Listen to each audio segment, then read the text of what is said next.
Il en a fait son cheval de bataille. Pour Éric Baird, il existe aujourd'hui dans le monde un intégrisme économique. C'est d'ailleurs le titre de son livre. Bonsoir Éric Baird, merci d'être avec nous. Bonsoir. Votre livre est publié aux éditions Les Liens qui libèrent. Vous faites partie, je le précise, du collectif des économistes atterrés. On va bien entendu parler de ce livre dans lequel vous tentez de démontrer que les recettes néolibérales appliquées depuis 40 ans continuent aujourd'hui d'être appliquées et qu'elles ont des conséquences néfastes, pauvreté, dégradation de l'environnement notamment.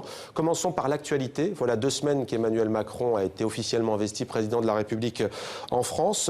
Cette victoire, selon vous, c'est la continuité de ce que vous dénoncez dans ce livre, du néolibéralisme? Il incarne cela?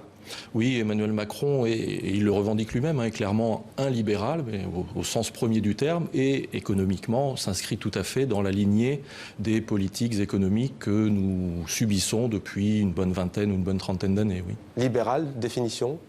Eh bien, libéral, c'est quelqu'un qui va considérer que l'État n'est pas un acteur central du jeu économique, qu'il faut laisser faire les marchés autant que possible, donc que la sphère privée a le leadership en matière économique, l'État étant là pour aider les marchés à fonctionner aussi bien que possible, donc à réglementer aussi faiblement que possible, et puis les réglementations sont prises justement pour favoriser l'initiative privée et le marché que l'on... Justement, Éric Baird, vous parlez de réglementation. La priorité d'Emmanuel Macron, il ne s'en cache pas, c'est de réformer le code du travail, trop compliqué selon lui et qui est l'une des sources principales du taux de chômage très élevé en France. À quoi faut-il s'attendre selon vous en la matière ? Je pense malheureusement pour ma part qu'il faut s'attendre à une loi El Khomri encore plus violente parce que le diagnostic donc d'Emmanuel Macron et des gens qui l'entourent et des économistes qui l'entourent, c'est que, comme toujours avec les intégristes économiques, si je peux les qualifier ainsi, c'est que lorsqu'il y a un problème, c'est parce qu'il y a un marché qui fonctionne mal. Et donc là, s'il y a du chômage, c'est parce que le marché du travail fonctionne mal. Mais c'est... l'orientation adoptée passe sous silence un grand nombre de problèmes qui ne sont pas dus uniquement à la compétitivité des entreprises. Effectivement, il peut y avoir des problèmes de compétitivité, mais aujourd'hui, le principal problème serait plutôt un problème de demande, donc d'insuffisance de revenus pour les ménages. Et ça, c'est un peu passé sous silence parce que quand on voit les politiques fiscales qui s'annoncent également avec une hausse de la CSG qui va pénaliser les retraités ou les plus modestes, on peut un peu s'inquiéter, effectivement. Alors, dans ce livre, vous faites donc le pari original, disons-le, de comparer les dérives de l'économie néolibérale aux dérives des intégristes religieux. En quoi y a-t-il, selon vous, un parallèle à mener? En général, une religion, on croit, quand elle est monothéiste, à un dieu, on a des préceptes religieux à suivre. Pourquoi comparer les deux? Alors, je m'empresse tout d'abord de dire que quand je parle d'intégrisme économique, il n'est bien évidemment pas dans mon idée de faire le parallèle strict avec l'intégrisme religieux et ses méthodes barbares. Je parle d'intégrisme économique parce que ce que l'on présente comme une science économique qui serait objective, neutre, avec un certain nombre de lois économiques qu'il faudrait respecter. Hein, vous voyez, tous les jours, on entend parler du marché. Le marché pense que, le marché a dit que. La croissance aussi. Voilà, la croissance comme un objectif ultime, alors que c'est au mieux une fin, enfin au mieux, pardon, pas un moyen d'atteindre d'autres fins. Donc l'intégrisme économique, c'est en gros le fait qu'on a une tradition économique, la science économique, objective, neutre, qui évacue toutes les questions des rapports sociaux. Et puis, il faudrait, avec ces dogmes, se conformer à ces dogmes-là, parce qu'il n'y aurait pas d'autre manière d'envisager l'économie. On est très clairement dans ce que Margaret Thatcher appelait autrefois le TINA, There is no alternative. Et vous en avez des alternatives, on va en parler, mais d'abord les 10 commandements, parce qu'il y a 10 commandements dans cet intégrisme religieux. Le premier, quel est-il?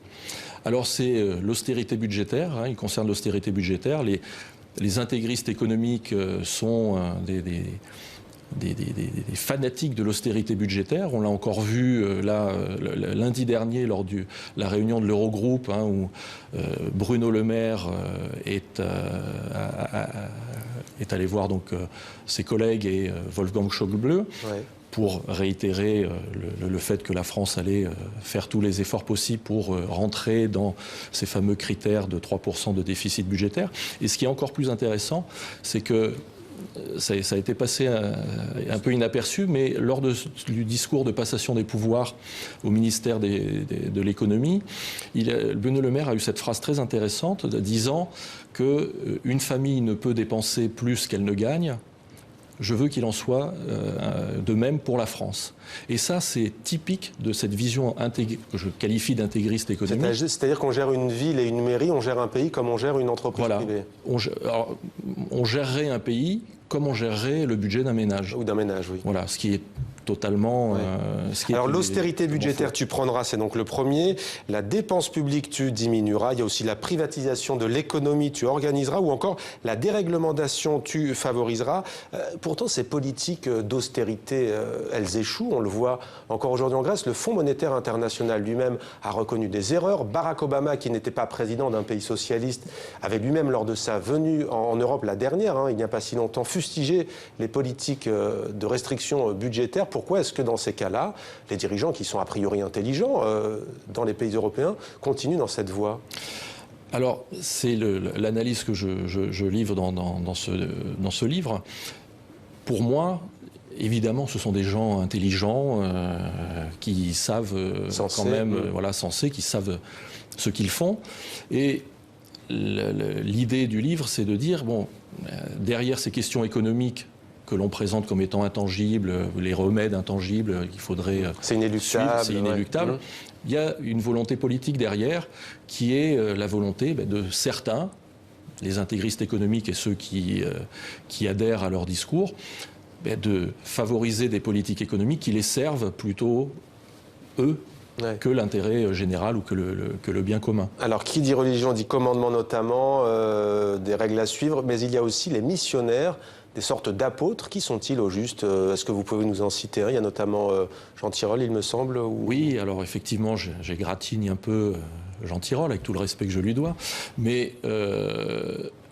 Jean Tirole est le représentant de cette façon de voir l'économie. Prix Nobel d'économie. Prix Nobel d'économie, bien évidemment. Alors, prix de la Banque de Suède en mémoire d'Alfred Nobel, que les économistes qui aiment bien se mettre en avant ont raccourci en prix Nobel d'économie, mais le prix Nobel d'économie n'existe pas en tant que tel. Voilà.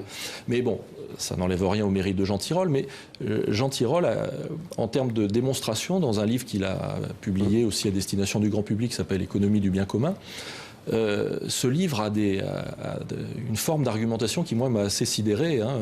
C'est-à-dire que si vous êtes pour la réduction du temps de travail, vous êtes comme les partis d'extrême droite qui jugent que les immigrés volent le travail des nationaux. Ce genre de choses. Si vous êtes pour l'action de l'État et qu'il y a une certaine forme de planification, sans que ça ait rien à voir avec la planification soviétique, mais planifier, ça veut dire organiser le futur. Toutes les entreprises font de la planification. Elles anticipent ce qui va arriver. L'État devrait pouvoir faire ça aussi.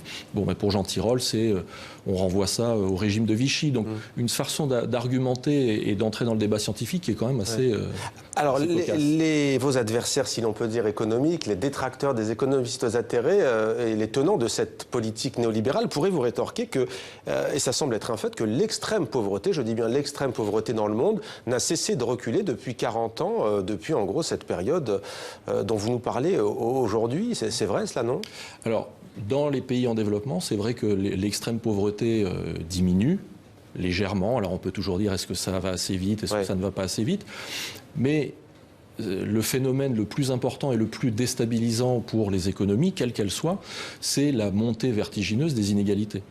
Et ces inégalités vertigineuses, eh bien, tout simplement, elles minent la cohésion sociale et donc le vivre ensemble que chacun accepte dans son pays. Donc ça, c'est vraiment remis en cause et on le voit aujourd'hui. Alors, que faire concrètement aujourd'hui ? Donnez-nous une mesure, quelque chose qui pourrait aller dans le sens de ce que vous appelez une déradicalisation économique. Alors la déradicalisation économique, mais comme pour la déradicalisation des jeunes qui revenaient de pays comme la Syrie par exemple, là encore, toute proportion gardée, évidemment, il n'y a aucunement, je n'ai aucunement l'intention de comparer les deux, mais dans le mécanisme, c'est-à-dire L'éducation.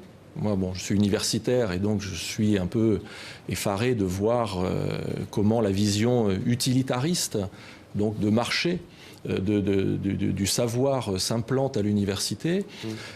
C'est le cas aussi, vous le vivez dans les médias, où cette forme de concurrence, la course au scoop, fait que, eh bien, même si on est empreint de la meilleure volonté, qu'on veut faire son travail du mieux possible, on est obligé de prendre un peu quelques libertés et de parfois moins vérifier une information, etc.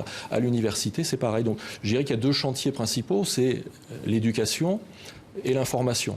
Mais ça, c'est pour le débat des idées. Mais concrètement, pour lutter contre le chômage, on entend dire aujourd'hui que la Grande-Bretagne, le Royaume-Uni, l'Allemagne connaissent le plein emploi. Quel est le fond du problème en France? Est-ce que ce n'est pas, comme le dit Emmanuel Macron après tout, les règles, dans un sens ou dans l'autre d'ailleurs, du travail?